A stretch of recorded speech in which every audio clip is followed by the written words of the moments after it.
The thing with me is I buy cars that I know I'm gonna like. Like I don't buy cars on a whim that I'm like, I wonder if I'm gonna like this. I buy cars I know I'm gonna like. Yeah. If you're broke, then probably want to get a Ford Escape S. But I've never lost money on a car so far. So we'll see. There's gonna be something, and then the guy goes to prison. It could go from 190,000 miles to 90,000 miles and like that. Because it was so ridiculously expensive. Just it didn't make sense. My Tesla, for example, the all-in costs of my Tesla, including insurance and everything, are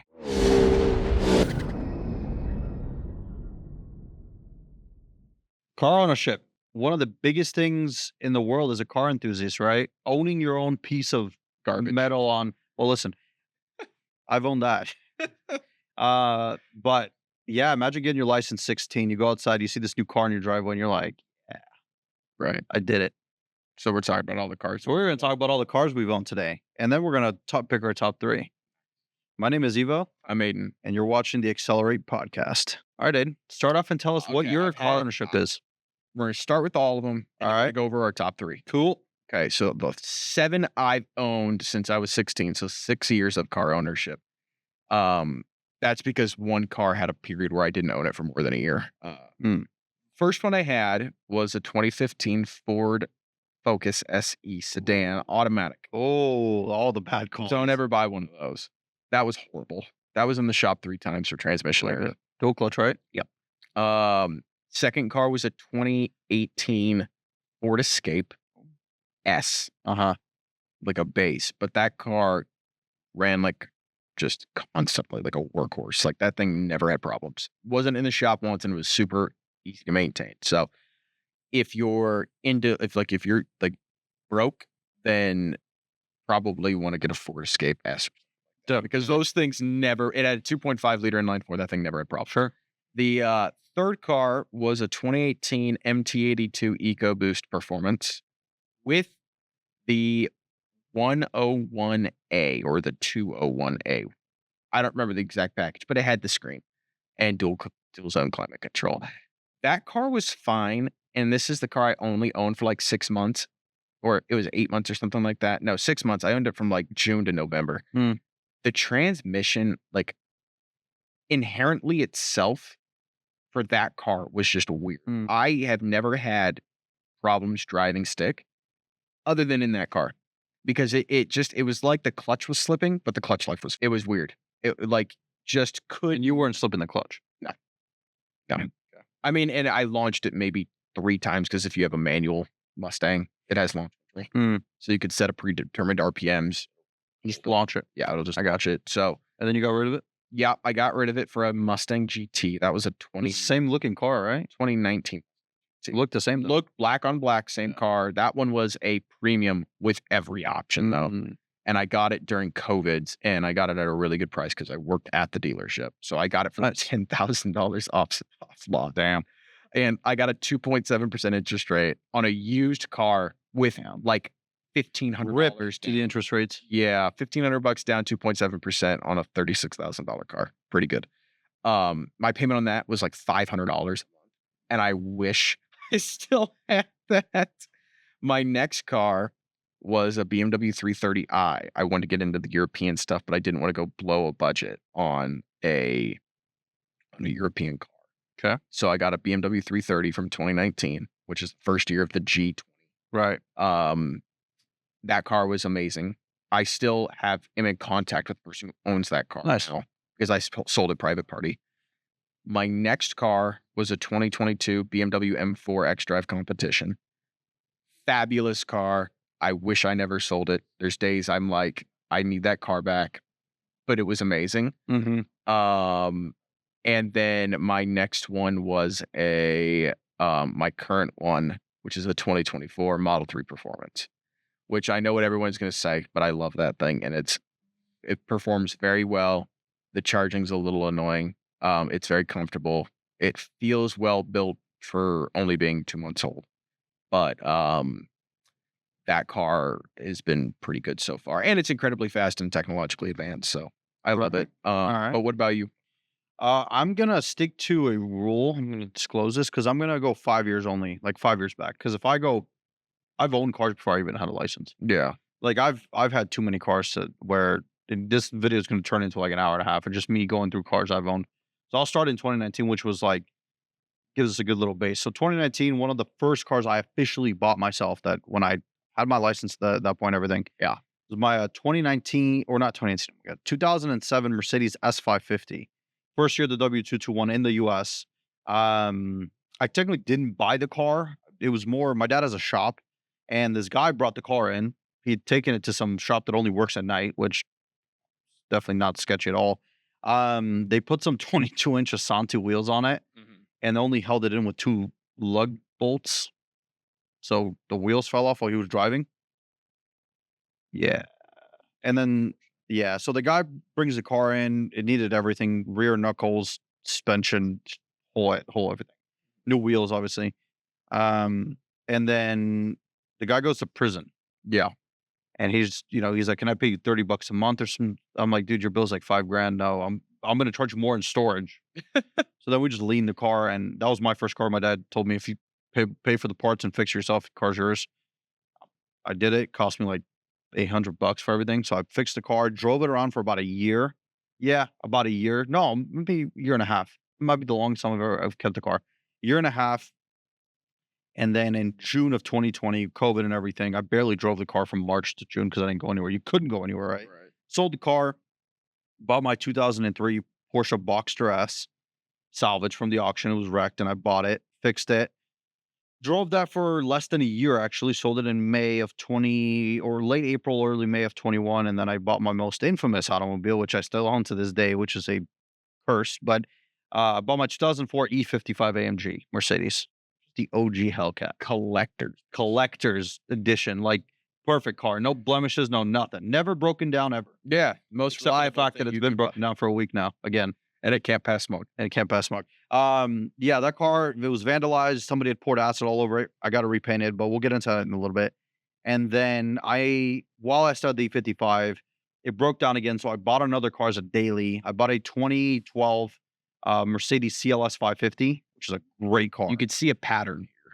You could see a These are big pattern of the kind of Mercedes, automobiles man. I've owned.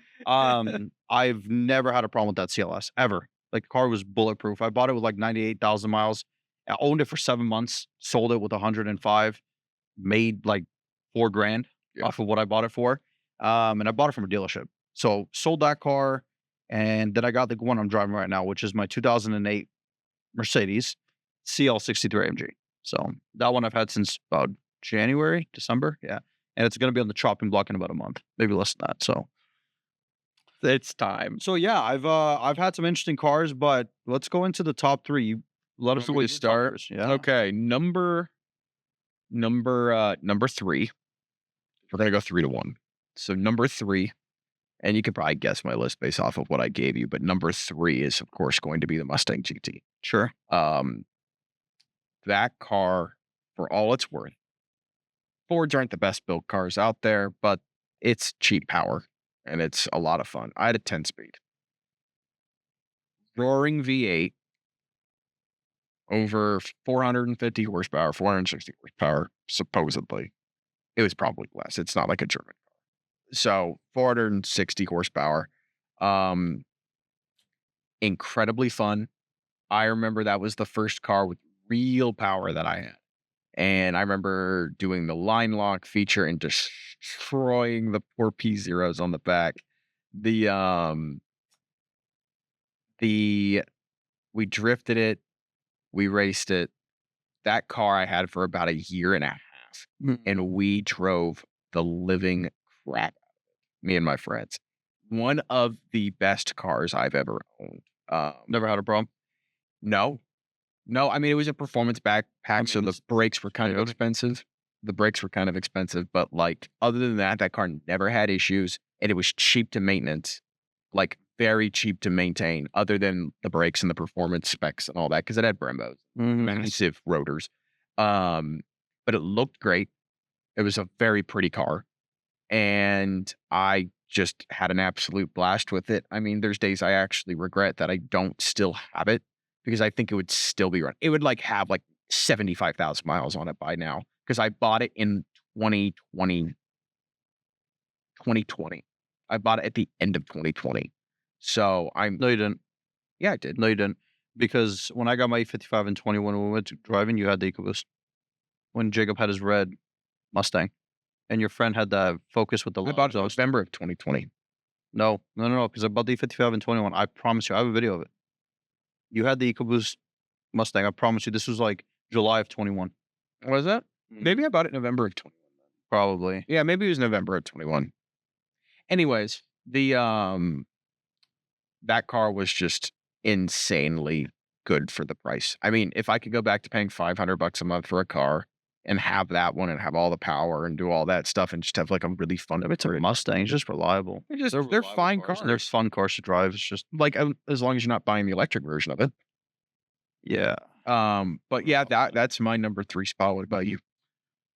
Me, it's gonna be my CL, 2008 CL63 AMG. Like I said, I've had the car for about 7 months. The thing with me is I buy cars that I know I'm gonna like. Like I don't buy cars on a whim that I'm like, I wonder if I'm gonna like this. I buy cars I know I'm gonna like, Yeah. and I buy cars for a specific reason. I buy them essentially to flip 'em. Like I've never really lost money on a car, which is why I've never sold the 55. But I've never lost money on a car so far. So we'll see. There's gonna be something eventually. Oh yeah. But I've done pretty good, and I bought the CL for dirt cheap, paid like $9,000. It's got Yeah, that is 76,000 miles on it. I bought it with 71. That's really your number 3 spot? Really? Yeah. I mean, what am I gonna talk about? My E46 M3 that blew up 2 months in? I don't know. I mean, like the CL. I love the CL. It's so much fun. I would have thought It's you would so place the Boxster at number 3, not the CL. Nah, the Boxer's for you'll see. But I love the CL. It's got a bunch of power, 520 horsepower from 6.2 V8. Got a bunch of torque. It's so comfortable. Massaging seats, cooling seats, heated seats. It'll park itself in a parking spot That's nice. from 2008. It's got Distronic cruise control where it'll come to a stop, continue on. Basically a Tesla before Tesla was a thing. Like it's such a nice car. I love driving that thing. And it's just, I don't know, it's a big body Benz. Like the car just has, the new trend, it has aura or whatever it is. Yeah. It's got aura. The car's got that aura. Like it's like when you see it on the road, it's got presence. Like the thing, Right. Imagine being I'm a Wall Street right now. It looks like it has presence and park.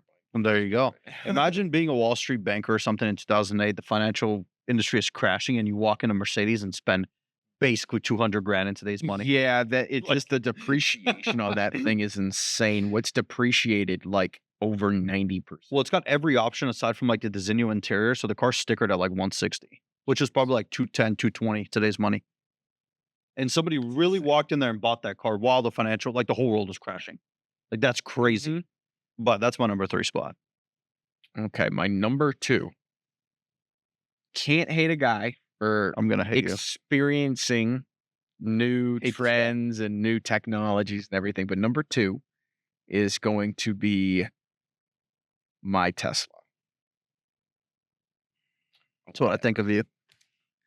That car, I don't own the first gen. I own the second gen, which just came out this year, and it doesn't look like an ugly piece of garbage. This new one is far better looking. That car is, for everything I was worried about Tesla, I was wrong. Because that car it's a given. It's fast. But it's not just Tesla fast. That car pulls a faster quarter mile time than my M4. That's not an exaggeration. It's faster in the quarter. Yeah, but it's just faster in a straight line. You would be surprised to see it around a track. It's got now magnetic adjustable suspension and all this really crazy stuff now in their track apps. But the car is very comfortable. It's insanely fun when I want it to be fun. It gets a little boring because I miss having the engine and transmission. I do miss that. As a car guy, an enthusiast, I miss the transmission and the engine. I miss the sound. Yeah. But when as a daily driver, the speed, how comfortable it is, the technology, and now I don't think they look bad, and I think they look pretty decently cool.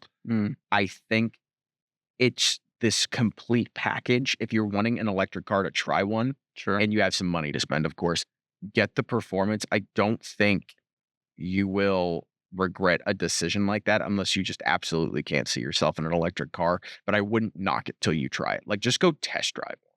Because it was funny. Jacob had drove it last week. We hung out. He drove it, and he was like, "This thing's awesome." Like, he loved it. And then he went to the Tesla dealer the next day and drove a long range because he wants to get a daily driver, but he didn't want to spend the money for it. Wait, what? What do you mean he wants to get a deal? What about the RS3? Oh, he sold it. He sold the RS3? Yeah, that's you talked to him about it after. What? But he sold it. Okay. But he drove it a long range the next day, and he was like, "Yeah, I don't like the long range." He's like, "It's not the way it looks. It's not the way it drives. It's fine." He's like, "I just don't like it." And I was like, "So you like the performance?" He's like, "Yeah, but he'll be in the same situation if he goes and buys the performance with the RS3, just a car that he'll never drive because he is the M2." So, Tesla Model 3 Performance from the new gen, the new one that came out like 3 or 4 months ago. Awesome car. I highly recommend checking him out. If you're open to the idea of switching from gas to electric for a little bit of time. But I think it's an amazing car. Okay. Your number. Yeah, my number two. My number two is my Boxster. Yeah. So, like I said, 2003 Porsche Boxster S. I was the third owner of the car. I bought it from the auction from Copart in 2020, July of 2020. Went to go pick it up myself with a trailer and a truck from U-Haul. Yeah. To LA. I bought it in Van Nuys in LA, and then I went to go pick it up, brought it home. It had been rear-ended. So everybody was like, "You bought a Boxster that's been rear-ended? Are you dumb?" Because the engine's been engine. So they're like, "Oh, the engine's damaged," because the car didn't run. Like, the auction couldn't get the car to start. Yeah. And they were like, "You're dumb. You're crazy. You're gonna lose money. It needs a motor and all this." And I was like, "Bro, like, the car's got 80,000 miles on it. Like, how bad can it be?" All right. And I was like, "I'm gonna gamble." Well, you know that meme of "Let's go gambling." That was Yeah. literally me. I was like, "Oh, let's go gambling." So I bought the car. For how much? I paid $2,700 That's not much of a gamble. before all the Copart fees. So it came out to like 3,500 total. Right. With tax and all that. So I bought the car, got it, went to go pick it up, brought it home. Um, it was just hit in the rear passenger like side. Like something had just almost looked like it hit a pole because it was just caved in. So I was like, I'm sorry. I was like, okay, I don't know what could have happened. It's weird. Maybe like a motorcycle hit or something. But the whole car I had to take it to a shop to get the frame, not the frame, but to get the trunk pan or whatever pulled back because it was all crunched in. Bought a new taillight. Oh, actually, I just replaced the taillights with like smoke taillights and new bumper and everything. Bumpers of those cars are expensive. Oh, I'm sure. But I found one in San Jose in California. Some guy had the same car as mine. He was just selling the rear bumper because it needed paint. Got it repainted, and it was perfect. I paid like $100 for it because it had put a bunch of paint chips. Replaced the bumper. Got it all sorted. It never. This is on me because I cheaped out. I should have got a better shop to do the job because the car, you could tell it wasn't aligned properly. Like when the trunk closed and everything, there was like some of the lines were just off the body lines because it wasn't done right. It wasn't pulled far enough. Yeah. So I should have got a better shop, but that's on me. Whatever. The car was painted fine. And it didn't run, like I said. So first thing we did was we popped the frunk, which had already been open, thank God. Because if the battery's dead, then you can't open the frunk unless you jump it from like this weird area down in the footwell. You got to pull out this like thing, but whatever. We pull it, we pop the frunk and there's a battery in there, and I'm like, okay, this is weird. So we tried jumping the battery, and when you turn the key, it would just clunk. Yeah. And I was like, is the motor locked up? Like, what's going on? This is crazy. So I'm like, you know what? I'm gonna do another little gamble. I'm gonna buy a new battery. Pulled the battery out of it, took it to O'Reilly's, bought another battery, and the guy was like, hey, this? He goes, what kind of car? I was like, oh, it's 2003 Boxster, and he brings in this battery. And then completely different looking battery. I was like, this is how you started. I was like, this is crazy. And he goes, well, you guys have the wrong battery. Like this battery is way bigger than what you need for this car. The one that was in the car. So the one that they gave us was the right one. Put it in, put it on, start it right up. Like you just turn the key and it fired right up.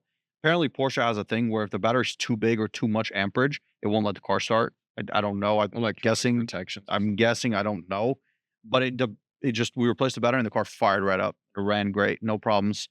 And I've never had a problem with that car. I replaced, it's like this PCV thing where the car has a little oil smoke on cold start, but it's like this PCV valve that basically it's a catch can from Porsche.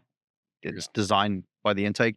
The one thing I gotta say though, for it being a mid-engined Porsche like sports car, it was so easy to work on.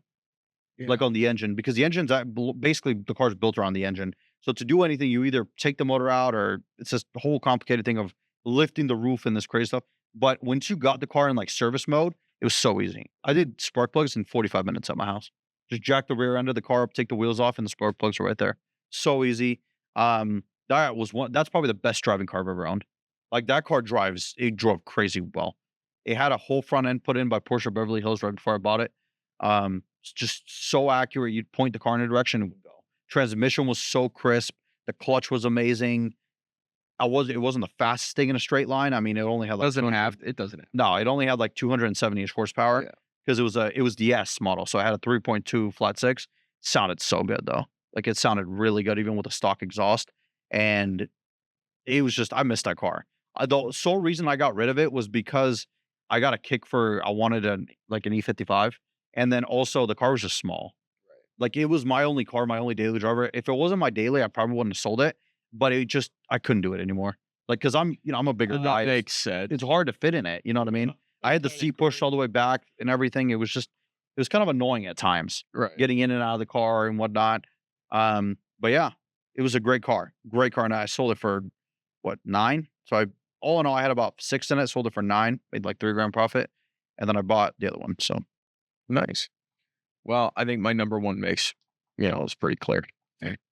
My M4 was a dream of a car. It was like a fever dream. I had it for 9 months. Egregious payment, egregious insurance, egregious cost for everything. It was actually free because the previous owner, the guy first bought it, had a maintenance package on it, and that transferred to me. So I got services for free. Tires everything on that car was just ridiculous with the cost. But that was like, if there's ever a reason for you not to become complacent in life, it's so you can own an M car from BMW, specifically of the G generation where they're all-wheel drive and everything like that. It wasn't the best sounding car because it's twin turbo and the S58 sounds like a vacuum cleaner. The transmission is incredible. Like it just is on a dime quick. It's smooth. It changes basically how you want to drive it is the way that transmission acts. Of course there's Steptronic and everything or whatever it is, the steps in the transmission or how violent it is when it shifts. my old E46 M3, the SMG had that. Yeah, they've all had it since I think the E46 was first one with the SMG. Right? Well, no, technically there was an E36 with SMG, but it's rare. Yeah. The S58, man, that thing makes more than 503 horsepower because that car was stupid fast. And it just incredible. I mean, drifting that car is a challenge because of how much power it has. Because it's got full rear-wheel drive mode, so you can just flip to rear-wheel drive, turn off everything, and just like spin it around in a corner. Right. But you got to be careful because it makes so much torque that you can lose it really quickly. And it's not light; it's like 3,800 pounds. But it felt light when you were driving it. I had carbon fiber bucket seats. It wasn't the most comfortable in the world, but I drove that thing 1,200 miles from Texas back to Vegas without any problems. The tech in it was good. Completely reliable the entire time I owned the car. It did this weird thing where it had done it since I bought the car, but it would be sitting and idling, and then every once in a while it would raise the RPMs up to 1,000 and then it would drop them back down. I've read on forums that that's like something that just happens with them cars, nothing bad with the car. That car, just overall, it handled amazingly. It was built, the build quality of it physically was just awesome. I think it looked cool, regardless of what people say about the kidney or the new kidney grills. Not new anymore, but new compared to the rest of the cars out there. I don't mind them. I think the car looks super aggressive. I didn't mind that I didn't get an M3. I didn't need the sedan. I had a Sao Paulo yellow one, which that color, in real life, that color is sick. And I had a blue interior, the Yas Marina blue interior, which is even cooler paired with Sao Paulo yellow. Carbon fiber, everything. They come standard with a carbon fiber roof. A wicked quarter-mile time. The shifts were violent, like Aventador violent if you wanted them to be. And it just overall was a completely fantastic car. I lost money on that car when I sold it. I just couldn't do it because it was so ridiculously expensive. Just it didn't make sense. My Tesla, for example, the all-in cost of my Tesla, including insurance and everything, are half or less than half of what the M4 cost me to operate every month. Financially, I couldn't be stupid anymore, and I was just like, I can't do this. So I private party sold the M4. It went to a good home, someone who actually a BMW purist who just wanted an M4 that badly. I paid 82 in mid 2023. So this is when the X drives were like expensive. This is before they started to crash. So X drive for the first year for the competitions to get X drive was 2022 for the M4. So that's the first year they came with X drive. Before that, it was a competition rear wheel drive or a manual rear wheel drive. But I sold it. I bought it for 82. And then I sold it for 70. So, you know, cost of like paying for it, the insurance, the depreciation. I spent a lot of money lots and lots of money, but I had a really good time with it for the entire time I was driving it. So it was just incredible. It's all that matters. At the end of the day, it's all that matters. So what about your first car, Evo? So my top number one car, first car, it's my E55. Yeah. Crazy to say because that car has been nothing but headaches since I bought it. Garbage. Yeah, they're great cars. It's just I bought the worst one, like Yeah. the worst one you could buy. Bought it for $4,000. Ran and drove. That should say a lot. How much have you put into it? Don't ask. No, I want to know. I I don't want know. the internet I to don't know. know. Like dead ass. I don't know. I have no idea. Probably over $20,000. Serious. Bought it. How to get it repainted because it was vandalized. Somebody had poured acid all over it. It was a insurance job. Yeah. The old mechanic of the car told me. Car had a junkyard transmission in, so I ended up rebuilding it. My dad rebuilt the transmission. Then when I hit the car, my dad rebuilt the motor. So it's got a new motor. I put forged rods and pistons and everything in it. So it's got all that. But it's just been a nightmare, dude. Then I dealt with car? Huh? What is your favorite, my favorite car because when it runs, it's just so fun, fast, sounds great, looks great. It's silver originally, and now it's wrapped. I wrapped it China blue You sure did. because of I just didn't want to paint. So I had to replace the foam up and all. I just didn't want to paint it, so I just wrapped it. It looks great. It's been sitting on outside my house again. The fuel pump's been out last week, so I'm doing bigger pumps now, going bigger Walboro pumps. In terms of what it sat outside my house for 7 months at the beginning of the year. Where electrical issue, I couldn't figure out what was wrong with it. You'd started up, the gas pedal didn't work, throttle body didn't work. Replaced the ECU, fixed it, so now it works. I don't know. It's been literally this car's like this, like the stock market, like. Yeah.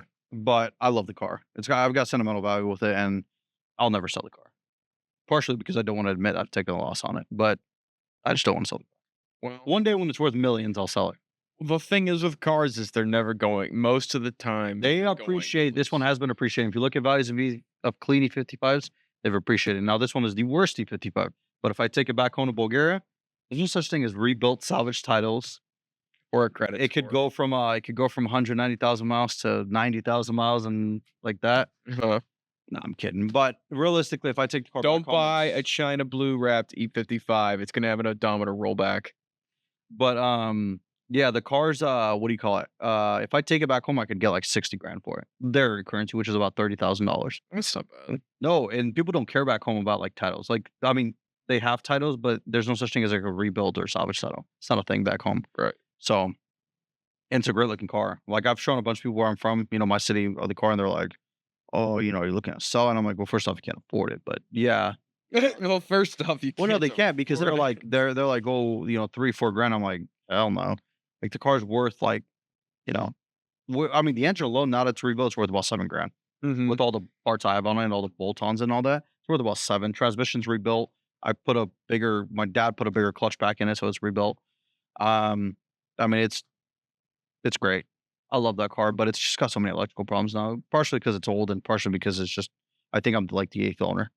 Like the car's it's been through the ringer. Like it's bad, but That's it. That's my top 3 cars Alrighty. that I've ever owned. You guys like the podcast, make sure you follow us on whatever podcast platform you're watching on. See you all next one.